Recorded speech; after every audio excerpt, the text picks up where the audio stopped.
Welcome back to Direction Forward Memphis. Neil Lewis here with you.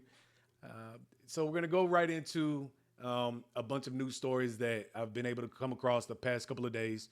Earlier today, we took a look at the city council meeting that happened on July 9th. A lot of good information there. A lot of things good happened also. So if you get the opportunity, take a look at those videos. I broke them down and they're by chapter, so you can jump ahead if there's not one particular section that you want to watch. And I'm not talking all the way through all of them. Okay, so I'll go ahead and give that disclaimer right now. I am speaking where it's, it falls to me to speak.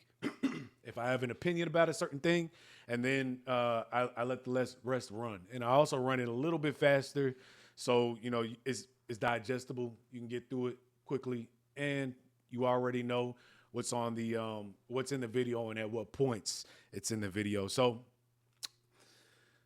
we'll jump right into the news, the business at hand right now here in Memphis. Okay, so.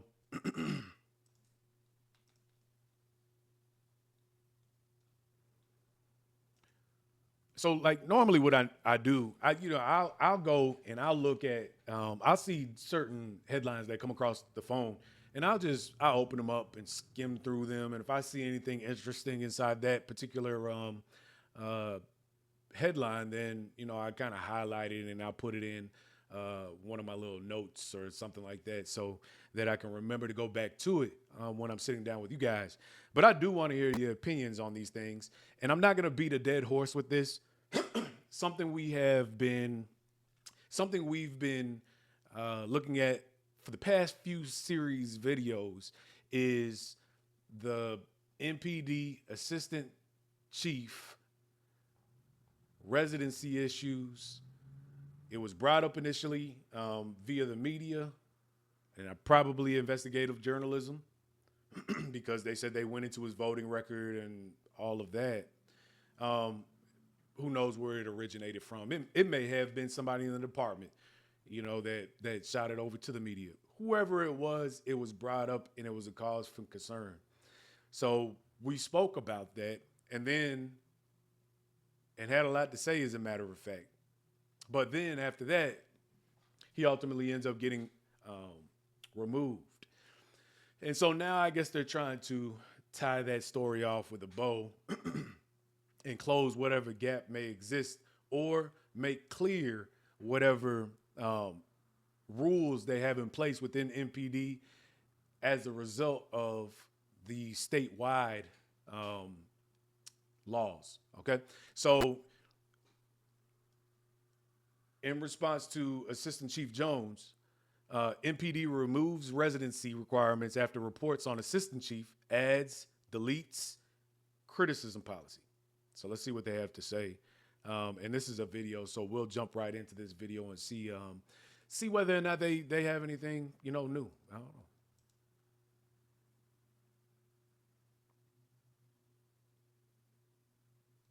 And there'll be a ad here. We'll let this pass by, and then we'll jump right into the actual video. New at 5, Memphis police removed its residency requirement just days after an ABC 24 investigation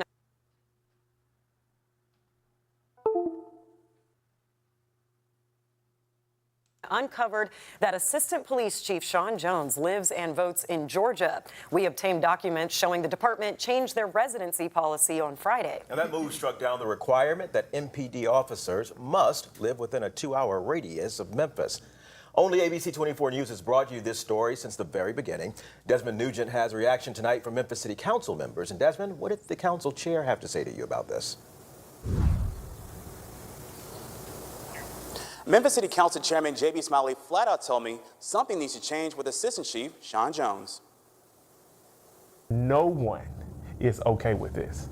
And that tells me it's time for the council to either take action, or for the mayor to take action, or for the interim police chief to take action. That's how Memphis City Council Chairman J.B. Smiley responded Monday to new revelations discovered by ABC 24 about possible changes in the Memphis Police's policy handbook. It follows ABC 24's investigation last week that, according to records, MPD Assistant Chief Sean Jones not only lives in Georgia, but also votes there. Those of us who are in close talks with the police association, close talks with the rank and file officers, I think it's clear it's time for him to, get on that midnight train to Georgia. According to documents obtained by ABC 24, this past Friday, MPD made several policy changes. According to those records, MPD's previous residency policy no longer exists in their handbook. Documents also show an additional policy change focuses on criticism. That policy says employees shall not verbally or through any media criticize another MPD employee for any reason. A City of Memphis spokesperson says those documents obtained by ABC 24 were a draft and not meant to be disseminated. Smiley says these new developments uncovered by ABC 24 could put the reappointment of interim MPD Chief C.J. Davis by a majority on the Memphis City Council in further jeopardy. It seems to be somewhat contradictory to what we heard in January. These are all things that the council has to take in consideration, and I'm just curious to see what the council thinks now. Memphis City Council member Jerry Green tells me this afternoon she's concerned about the draft policy regarding criticism and the fact that MPD's second in command won't be able to return to work in a timely fashion. Green promises to get to the bottom of this during tomorrow's City Council meeting. Live at Memphis City Hall, I'm Desmond Nugent. So shortly after that, this may have been before. I think it was because it wasn't actually included in the story of the assistant police chief being removed from his position.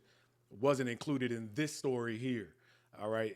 And the reason why I wanted to go back through this story, since it's already been, the books have been closed as far as people's concerns with the assistant police chief and his residency issues. And it ultimately boiled down to issues within the rank and file, morale being low, constant complaints. As Mayor Paul Young came on board in the city, he was speaking to people, asking them their opinions on one thing or the other, whatever those topics were. And through the course of that conversation, he communicated that Assistant Chief Jones' name came up in a lot of situations. So, I mean,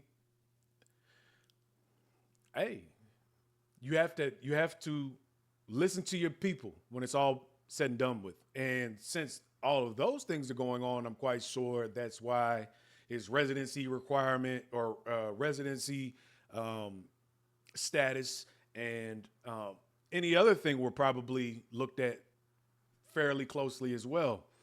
The reason why I wanted to get into the story today is because when they said that they added additional documentation or additional policies at Memphis Police Department, it included the criticism policy.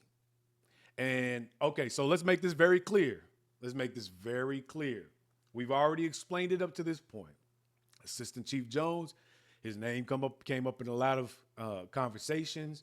We heard Councilman Green say that he was a stain at this time. If they were planning on keeping Chief Davis, who was the chief of the Memphis Police Department, if they were planning on keeping Chief Davis, then get rid of Assistant Chief Jones.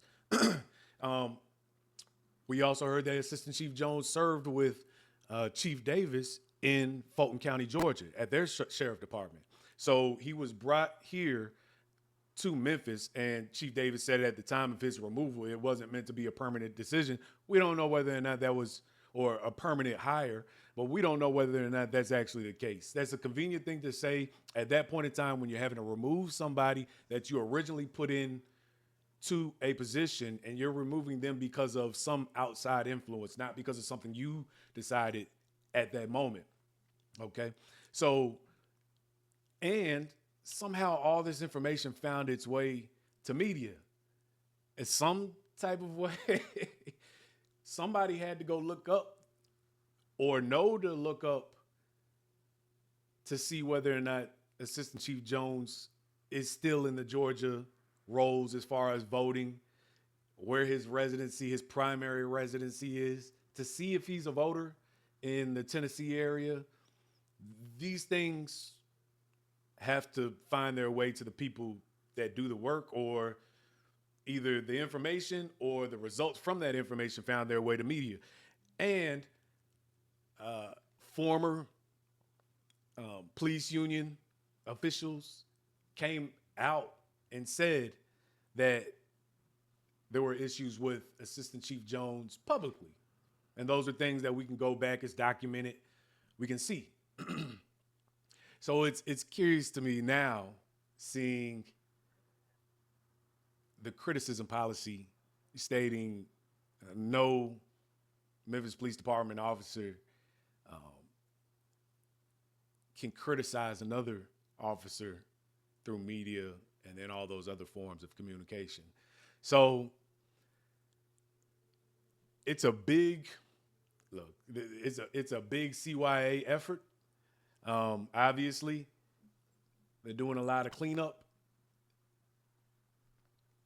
But somebody, and I generally feel like the statements that are made by rank and file are ones that need to be listened to, and I would imagine are most likely true if there are multiple people saying the same things or have the same general sentiment. 9 times out of 10, it's true. You know, kind of that whole, there's smoke, where there's smoke, there's fire. I mean, I can't necessarily say that's the case for everything. I'm real careful when it comes to that because, I mean, you know, you never know if there's a concerted effort, especially when you're in certain types of positions. You know, you have to think about it from all sides. When you're in certain types of positions, people may just not like you. That's facts. And so you have to be real diligent, you know, in looking at whatever it is and seeing what those people are saying to see whether or not it can actually be, it actually is the case. So it's just funny that they entered that criticism policy. Hey, for face value, it makes sense. Yeah, no, one police officer should not be criticizing another in a public forum or on a public platform, especially if it's an employee. If it's an elected official, that's one thing. Now, if you're placed by an elected official, then I don't think that they should be criticized either. The elected official should be, because they're in a publicly voted type of position. So it kind of comes with the territory. But yeah, we definitely have to be. And then we need as much continuity and unity as possible right now to be able to get a foothold on some of the public safety issues that's going on right now anyway. So anyways, long story short, interesting. Books are closed on that situation. And hey, look, I called it when it was going on, exactly what needed to happen. And it's funny that that's the route that they took. That was one of the ones that I had mentioned. But if you go back and look at the video, the video about the residencies, but it's good. It's good that, you know what, I am glad we have the mayor that we have in office. I feel like he is rational-minded and thoughtful with the things that he is doing. And you don't win every fight. Sometimes you have to concede certain things and do something that's for the benefit of the whole. So let's jump into the next one.